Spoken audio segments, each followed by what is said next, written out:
यदि आप काश, श्वास, रक्तपित जिसे नक्सीर बोलते हैं, आदि समस्याओं से ग्रसित हैं, तो यह वीडियो आपके लिए है। मेनली इन सभी रोगों में वासा अवलेह या वासा अरिष्ट का प्रयोग किया जाता है, जो एक उत्तम औषधि के रूप में कार्य करता है।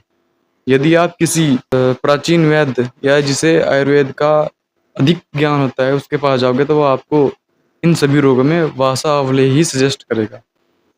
ये बात मैं अपनी तरफ से नहीं बता रहा। ये जो बातें होती हैं वे शास्त्रों में लिखी हुई होती हैं। इसका वर्णन आप इस किताब में देख सकते हैं, जो कि चरक संहिता है।